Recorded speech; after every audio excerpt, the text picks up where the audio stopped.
בסרטון זה נלמד איך להתקין את האפליקציה של המערכת החדשה במכשיר סלולרי מסוג אייפון עם מערכת הפעלה iOS.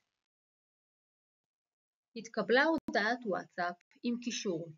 יש ללחוץ על הקישור בכדי להפעיל אותו. התקבל המסך הבא. כעת יש ללחוץ על הכפתור המסומן למטה חץ כחול. התקבל המסך הבא. כעת יש ללחוץ על הכפתור המסומן. התקבל המסך הבא. כעת יש ללחוץ על הכפתור המסומן הוספה. כעת נוסף הסמליל של אפליקציית לשכת הממונים למכשיר הסלולרי.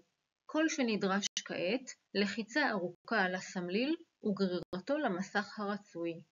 בכל שאלה ניתן לפנות אל איריס או ארז בכל יום כשירות לקבלת עזרה או בטלפון 055-55-70-919 בשעות העבודה.